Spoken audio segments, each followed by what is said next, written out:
We gonna do it. Okay, I'm sorry. That's my buck up song. Okay, buck up, folks. Buck up. Okay, it's time. It's time for Bondi's Blues. Love and hip hop Hollywood. Yes, we're back. Yes, bitch. Yes, yes. Okay. Let's just go ahead and get straight into my notes. Please don't forget to like the video. Please don't forget to like the video. And please don't forget to comment on the video after you've watched it. Or, you know, during, whichever. But watch the whole video. Because sometimes y'all be saying stuff and it's like, but I said that. Or asking me stuff and I be like, but I said that. So, you know, try to watch the whole video if you can before you, like, you know, comment. If you can. I ain't mad. But I'm just saying. Love y'all. Thank y'all for joining me. Okay, and don't forget to subscribe if this is your first time. If you're a new subscriber, hey, new subscriber. Okay. So, Morgan and Nia meet up. Where does Morgan live? I'm confused. Is it an apartment? Like, is it a house? What's happening? Is it a condo? Somebody explain to me, okay? I don't know.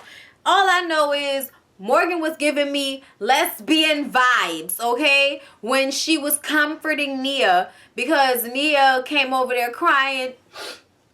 Because you know she ugly cries, right? You know it's an ugly cry. It's like a, you know, kind of cry. Girl, look. So she got to cover it up because she don't want nobody to see her face. You know, she's on camera. She don't want nobody to see her face. And she's basically saying, so I had the miscarriage and I had to text him and I text him and then, you know, I said like, do you even care? Because he's like not even paying attention. And then, you know, he blocks me on Twitter and Instagram and I'm like, Soulja Boy. Soulja Boy. Chanticleer. Chanticleer. Because like, imaginary motherfucking characters. Like, Chanticleer. Soulja Boy. Are y'all seriously on this show? Are y'all really seriously on this show right now? Trying to convince me that you blocked her on Instagram and Twitter because she asked you, did you not care about the fact she had a miscarriage? Come on now. Tell me that's not true, Soulja. No, you can't tell me that because I actually saw this shit happen. What in the good goddamn is happening with young men these days? I'm just gonna get right into how I feel. They sat down and they talked and he basically tried to flip it on her. He did apologize and say that he was in his feelings because he was all the way in Brazil and, you know, what could he do? Like, what did she expect? What did you expect me to do? Of course I love you, but you gotta understand, I'd rather, you know, completely shut down on you than shut down on my fans and then get sued. You know what I'm saying? I'm just saying, I would rather, you know, disappoint you than disappoint millions of bitches in the crowd. Okay, and y'all, all I wanted to say the whole time is, oh my God, Soulja Boy, I wish some grown man would come and rape you right now. Like, I don't mean that, not really, but just like make you understand, like, your girlfriend had a miscarriage, you dickhead, and all you can worry about is the fact that you had to call a doctor to get some more lean so you could get back on stage and sing your mindless, stupid fucking music, and then you keep professing to be such an artist. You're gonna have to understand, I'm an artist. No. Teddy fucking Riley is an artist. And since that's his kid, that's his daughter, I'm more than sure she's she's well aware of how the game goes. She's already told you she know what you niggas do because her daddy is Teddy Riley, okay? She's already explained to you that she knows the deal. But you being extra insensitive, dickhead, okay, old pussy ass, little boy right now. Who cares how you feel? You didn't physically lose a baby. You sitting up there talking about, no, like I had a loss too. We both had a loss. I was sick. You know what I'm saying? I was fucked up on my last show. And you gonna ask me if I don't care. Of course I care. Like, no, you don't care. You don't care. Because right now in this moment, you don't even realize how cold-blooded your ass is being to this girl in this moment. But I don't even know why I'm all into this scene like this, except for the fact that I'm trying to give y'all a good fucking video. Because at the end of the day, their relationship is total, complete fuck shit to me. Because Soulja Boy has not reached puberty yet. And I don't know what the fuck Nia is doing. Because you act like a little girl too. You are a little girl. I know you think you a woman, but a real woman doesn't get with a little boy and expect him to do man shit. He ain't never showed you that he was a man. Never. Playing with your baby, he's a fucking kid. Kids play together, okay? That's what they do. So you sitting up here expecting him to be a man about the situation. I mean, you up here Tony Braxton it. Just be a man about it, baby. But no, it's not going to happen because Soulja Boy is not a man, okay? Soulja Boy, okay? Hazel, bitch. Since day one. You better out of that. Out of that. I don't know the rest of the lyrics. Bitch, you just put that song out.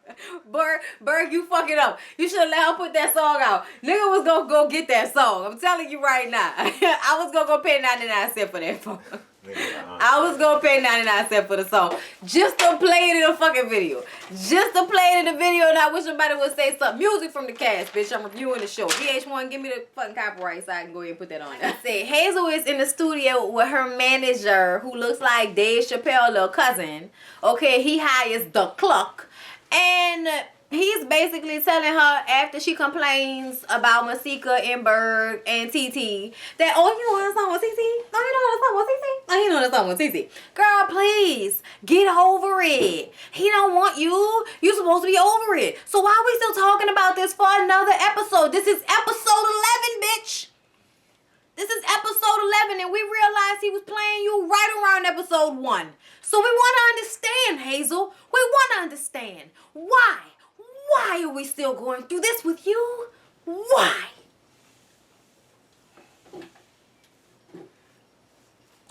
Just get over it. Go ahead and make up with Tiara. Get out your fucking feelings. The world does not revolve around you. I mean, goddamn. Okay, so Tiara brings Nikki to meet Drew, a.k.a. Lil Fizz. Okay, Fizz was at the top.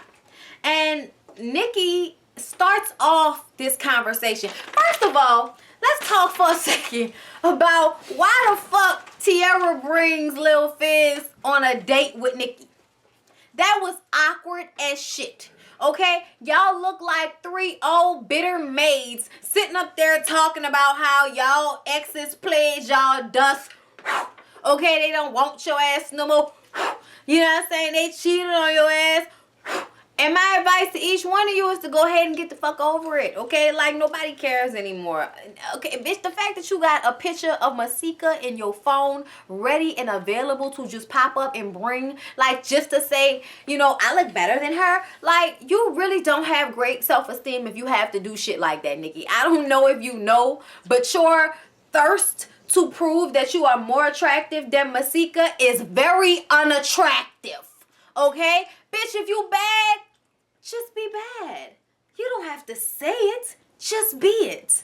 Okay? Embody the shit. Okay? You don't have to tell everybody. They'll understand. Okay? Like, you killing me right now. Like, I'm gonna be real. Like, if I was a dude, I'd be like, oh, bitch, crazy. Why she got a picture of this girl on her phone? Like, off rip. You know what I'm saying? I'm sure she Googled it, but still, like, why are you talking about that on a date? Or why are you just even talking about that at all? It's over. Dude played you dust. She not even with dude. Why is this still a topic of discussion between you motherfuckers?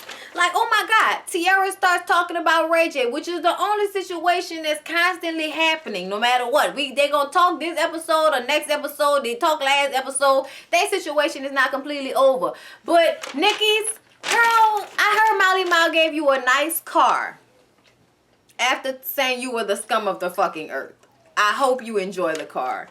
I guess it's worth it. You know what I'm saying? So what happens next? Moniece had a record deal, you guys. She's doing vocal lessons with her cuz for the free 99.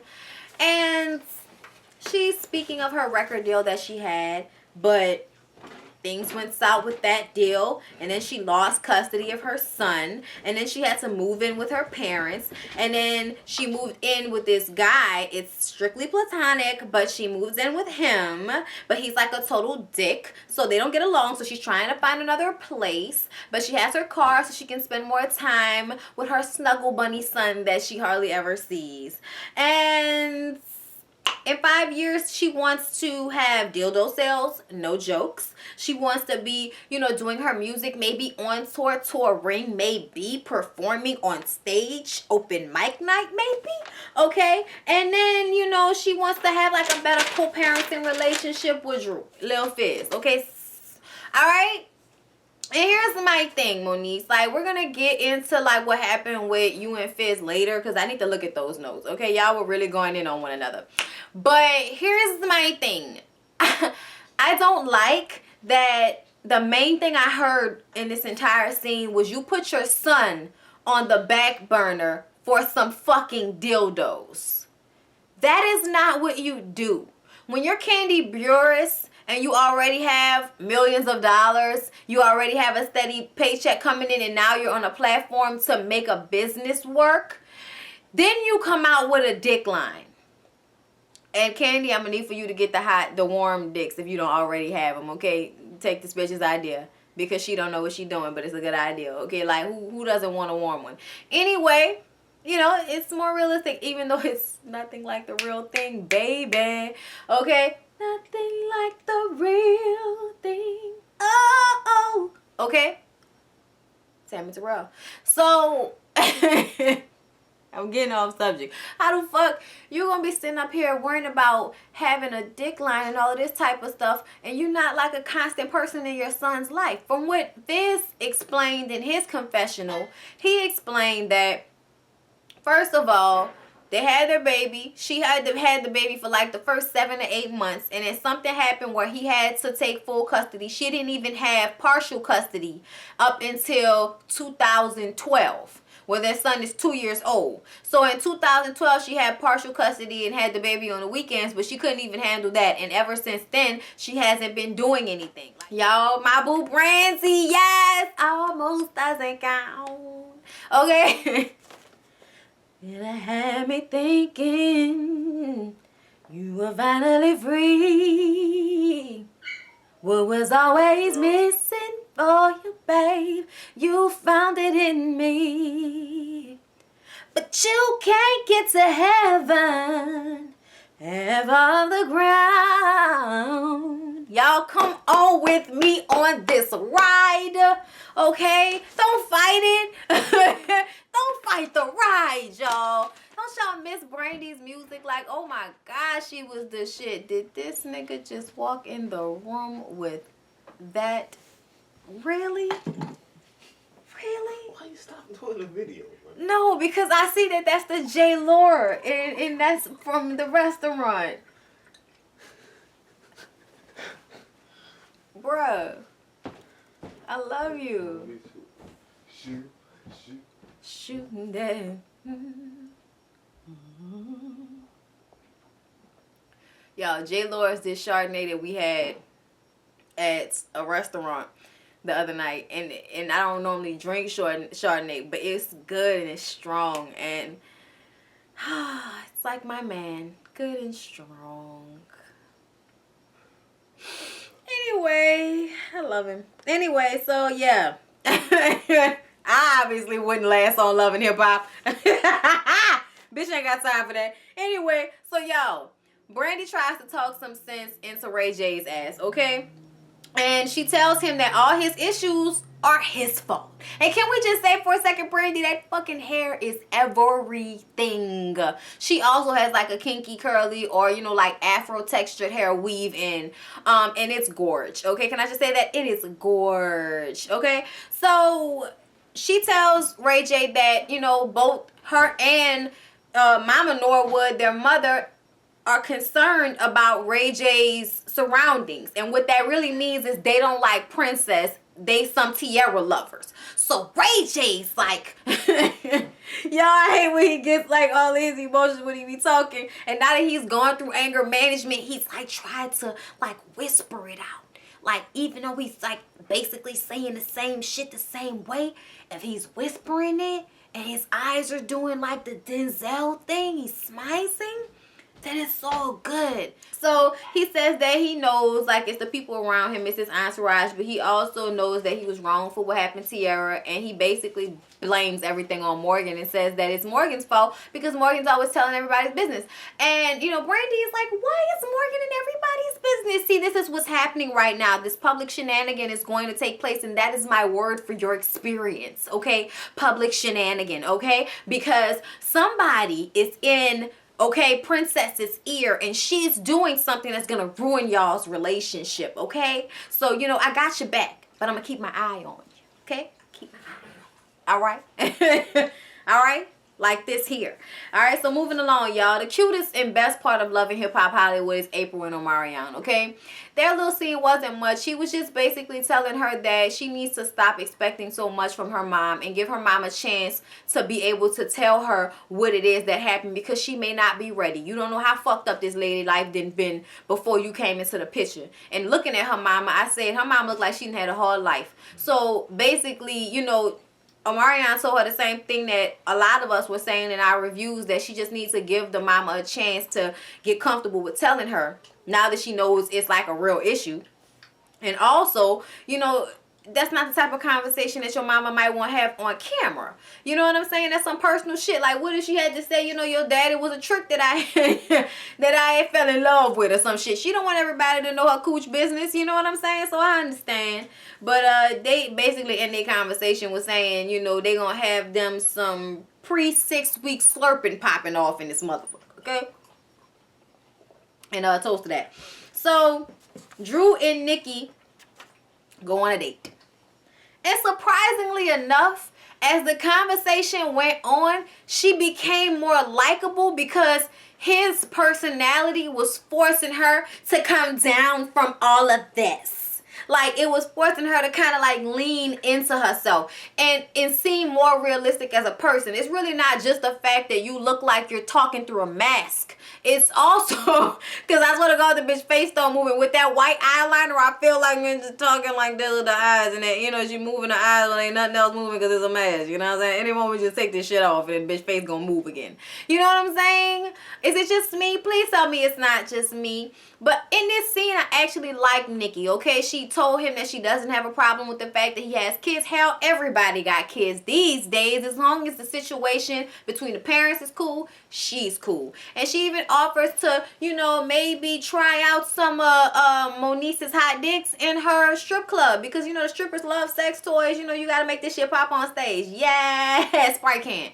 So their little date was actually cute. They shared an old nasty ass, you know, I'ma catch a, you know, a slight disease kiss. Like, I'm just saying, like, everybody on this show fucking everybody on this show, and y'all just open mouth tongue kiss like it wasn't nothing. I don't know about y'all, but I don't tongue kiss people I don't really fuck with. Like, I don't really like the tongue kiss all that much. So I like the kiss. I don't like the tongue kiss all the time. You know what I'm saying? Like, so if I'm tongue kissing you, it's because I like really fuck with you. Like, I want ya. Okay? So yeah. Then we get to y'all Sierra meeting with Hazel, okay? So they meet up and they tried to make up, and I was beginning to be on Hazel's side because she was getting emotional like she always does, and explaining to Tierra that even though she was right about Berg, he wasn't that into her. She still would have appreciated her friend being a little bit more sensitive to her emotions at the fact that she was hurt.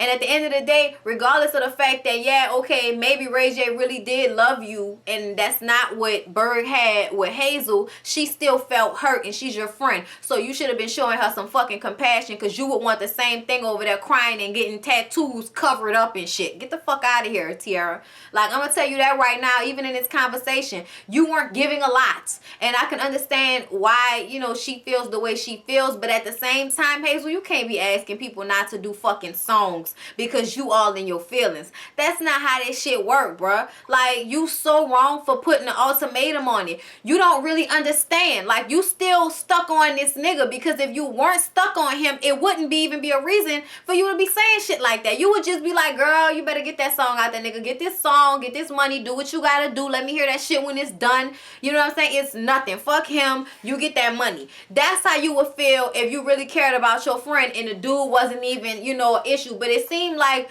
he's more important than Tiara to you, because you willing to fuck over y'all relationship over the fact that you and your feelings currently about this dog ass little boy, okay, with his little bitch made body. Like, I seen a picture of this nigga and I'm like, this man, like, ugh, like, where your shoulders at? Like, bitch, do you have a, like, what is going on? Like, you look like a lesbian, okay? Like, you need to get that together. But Tiara told her, bitch, if you gonna put conditions on our friendship when it has something to do with that song, you crazy, bitch, bye. And she walked off. Towel. All right, it's over. Sorry, babe. Wasn't meant to be a shoe. It was, you know, dramatic effect.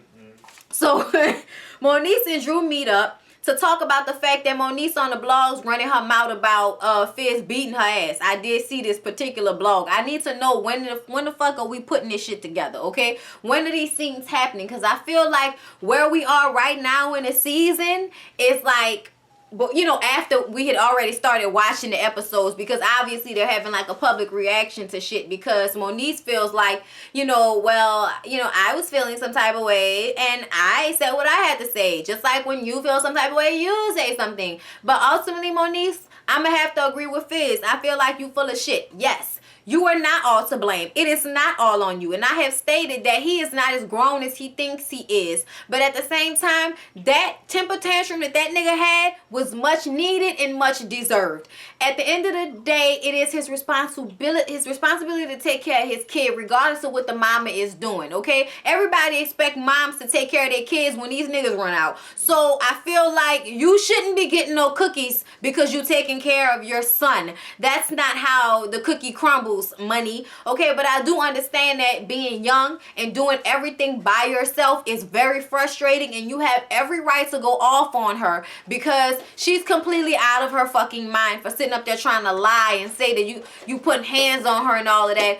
You know, like, that's just not cool. That's not the type of thing that you do. But I did like how Moniece completely clapped the fuck back on Amanda's ass today on Instagram, because Amanda called herself getting all in her feelings about the fact that Fizz went on a date with Nikki. So she posted some shit talking about his, you know, roach infested house and his welfare and staying with his people, and just trying to basically paint that man like a you know, like a bum. Yeah, like saying you said my mama house dirty, like I smacked the fuck out you, bitch. Like I'll uppercut you up. Like, like, bitch, I'll punch you in, uppercut, I'll combo your bitch ass, I'll chung lee your ass, okay? Like, I understand totally what Moniece went. I even had to comment and say, Moniece, get her ass. Because Moniece was like, bitch, fuck you, you old raggedy ass. Obviously, my love tap wasn't enough for your ass to get your mind right. Maybe I need to drag your ass again. Didn't I tell you, bitch? Didn't I tell you, bitch? Didn't I tell you? Okay, like, I'm sorry, y'all. I kind of like Moniece more than Amanda. I just do. But I do feel like she full of shit. I feel like, you know, at the end of the day, the worst part of you is the fact that you are not a present mother, and there's no hiding that. There is nothing that he can do to make you look like a bad mother that's worse than what you've already done for yourself. You yourself have said you put your son on the back burner. You yourself has, you know, had long custody of your child. Like, come on, bro. Like, all of this shit tells us that your crazy ass is not exactly fit to be the primary parent, the primary caregiver. And that's fine, okay? That's perfectly fine, but I'm gonna need for you to try a little bit harder. You got cars and apartments and hot dicks, but you can't spend no time with your son for more than a couple of hours, and you on a fucking internet taking Instagram pictures and trying to act like you with him all day. hey, Drew went the fuck off. And I just want to say that in this moment, Lil Fizz, you could be Drew and you can go the fuck off because you deserve to, son. I saw you trying to get it off your chest. I saw. So Ray J is making this nice ass dinner for Princess so he can break up with this bitch. So he got all this shit nice, got the chef moaning them in the house. On one knee and broke over. I was hoping that you would be my ex. I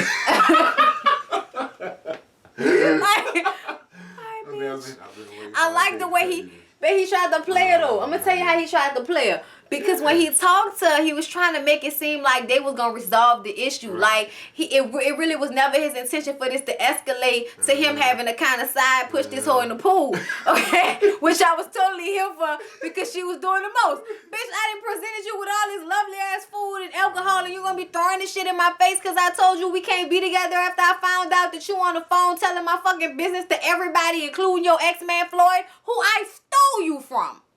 Seriously? Seriously? Floyd, what the fuck wrong with you? Everybody steal your girlfriends. Like, Nelly stole your girlfriend. How Lil Ray J steal your girlfriend? How that happen? You're like ridiculously rich. But I guess when you rich and, you know, kind of ignorant and stupid and flashy and kind of slightly abusive, then, you know, money don't count for much. You know what I'm saying? Josie still want that nigga though. Crazy ass bitch. Anyway, y'all.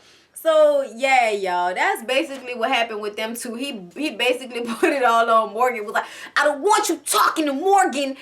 But he was trying to stay calm. I don't want you talking to Morgan. I don't want to have your phone number. I done been through anger management, bitch. I'm calm right now. And I can just tell you that we don't need to be together. Like, he was trying to set her up like it was going to be okay. And she got all mad. But really, you was just mad because you wasn't going to take responsibility for your part in it. And then when he told you, like, when he said that shit about Tierra was right, oh, that took it there. That took it there. Floyd was right when he said niggas ain't shit. And I'm like, Floyd wasn't the first one to say that, okay? I can tell you right now, Trina said it a little while ago back in the early 2000s. But I'm sure that's not the first person to say that either, okay? Niggas ain't shit but hoes and tricks. Lick that pearl tongue, nigga, keep. Okay, I'm not gonna go that far because that song is so ratchet. But I love it. I love old Trina. Anyway, y'all. So, yeah, he pushed that hoe in the pool. And then we got to find out how thick this hoe really is. Okay, she jumped out that pool and was trying to run after him. And Mona came out the kitchen. And I'm like, see, that's why this shit is not believable right now. Because why the fuck are you even here right now, Mona? It's a regular taping day. Okay, if it's a regular taping day, why is Mona there? The only reason Mona is there on a regular taping day is if she knew some shit was going to go down. Okay? Now, let's get to K Michelle right quick, y'all. K Michelle got liposuction this episode. And the bitch actually made me want to get lipo. Like, I was like, K Michelle, you bitch, I'm going to get me some lipo when I get some money. Because that shit was hot. She looked good running her naked ass around that photo shoot. And it just made me feel like she was just happy in her own, you know, her own body. If that's what she had to do, I'm fine with that. I'm still, y'all know how I feel about people fucking with their face and just doing the most like Lil' Kim. Or, you know, just I don't even like the fact that her ass, you know, shit is so big. Like, it's too much. You short. You don't need all of that. You know what I'm saying? But at the end of the day, I guess, you know, having these gargantuous size asses and looking irregular is regular now. I guess. I don't know. I'm just never gonna, you know, try to look like that. But I do appreciate a bitch with some liposuction, okay? And a bitch do want to get it. That shit was nice, okay? I can be pixie and choosy about the surgery if I want to, okay? Because I'm sorry. I have an issue with the black girl nose job that all the girls got to get when they go to Hollywood. I have an issue with that, all right? That makes me feel like shit about being a black woman. That makes me feel like, you know, we always have to change something about ourselves because for some reason we're not as attractive as white women with thin noses and thin fucking lips getting fucking lip injections and fucking cheek implants and all this shit. They trying to look like us, we trying to look like them, and ain't nobody fucking happy. I'm sorry, I feel some type of way about that. It's a grave statement to put out there for damn near every black actress in Hollywood to have gotten a nose job over the years. That says a lot, okay? I'm just saying. Anyway, Halle Berry sitting up there talking about my nose was so much, you know, my face was so much fuller back then, girl, please. Anyway, so K Michelle got her lipo. Good for her, okay? Then she meets up with Jocelyn. About this, I like the fact that Jocelyn and K Michelle are friends, but I've always felt like that. I actually like seeing Jocelyn in another capacity besides on Love and Hip Hop. You know what I'm saying? Even though this technically really is Love and Hip Hop. But it's not her beefing with people. It's her actually getting along with people. Because she don't get along with damn near anybody on the cast of Love and Hip Hop Atlanta.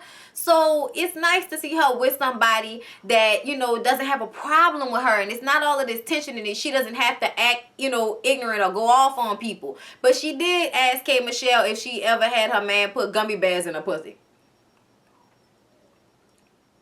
I've never done that. But, okay.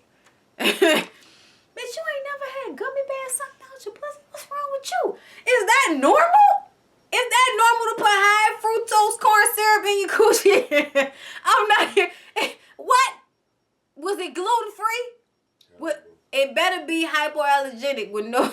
I'm just saying. Like, what in the absolute fucking duck? Okay? Like, you better not ever ask me about no shit like that. Okay? Haribo. Nah, we gonna eat these Haribos, okay? Like, if you put it in there, you better eat it, okay? Suck it out and chew it. Anyway, that felt so bad to say that. Anyway, the last part. Okay, Michelle, y'all, can I just say that her roommate chick, oh my God, I don't want to say it, but oh my God, she's so... I don't want to say that because I feel like that's so fucked up to go off on somebody's physical attributes. Like, nobody's perfect, but damn, that bitch is hard to look at. Anyway, so she had this little performance with her closest fans and her people of her song, God, I Get It. I think that's the name of it, but y'all, I really, really love K. Michelle's new sound. I really can hear where she's going with it and how the sound has gotten bigger and she's thinking more complex with the music. And it's definitely, like she said, not another rebellious soul. And I love her for changing the game and growing and, you know, not just being, you know, what everybody thought she was going to be, which is just, you know, some fake ass Keisha Cole hood singer. You know what I'm saying? And because I feel like K. Michelle has always been so much more than that. A bitch can be ratchet and be intelligent and smart and, you know, full of surprises. Okay, because I am on her show. Okay, I really am, and I enjoy her show. It's cute, it's funny, it's light, it's not with all of the extra fuck shit, you know, and I like her ratchet because her ratchet is genuine. I don't feel like she's trying to act an ass just for the camera. I feel like K. Michelle just actually up here acting an ass. But that song was beautiful. And some guy came in at the end of the show and, you know, was like high as shit, like, I really enjoyed myself. So, you know, we should get up sometime. She like, what that mean? We should go on a date? I don't have sex. I'm focused. And it's like, all right, Kay, calm down. And he was like, so we can't just chill? We can't go get something to eat, just chill? We can't do that? And she was like, so you trying to ask me on a date? Like, yeah, bitch, I'm trying to ask you on a date. We gonna go somewhere. All right, I'm gonna come get you. And then kissed her on her cheek. And she liked it. She was getting all moist and shit. Something about, you don't kiss somebody on that face. And it's like, oh, you loved it. You loved it. Don't front. He was cute. He was cute. And, you know what I'm saying? Like, I like aggressive people as well. So I understand, like, the attraction in that moment. You know, everybody's scared of K. Michelle. So for somebody to just be like, girl, give me that pussy. Girl, give me that. Girl, give me that. Girl, give me that pussy. I hope y'all enjoyed this video. I love y'all. If it was ratchet at the most and if it was too much in my life, I'm sorry for you. But I gave you all I had to give, okay? I love y'all. Mwah, mwah. Y'all, I don't want to talk about Ferguson. It pissed me off. It made me sad. The camera off. I don't want to talk about it. Off. I might make a video. Okay. I might. I don't know. But y'all know how I feel. I'm pro-black and I got a problem with people just killing people's kids and shit. But I also have an issue with kids being fucking stupid and thinking that a cop ain't gonna kill your ass. Message.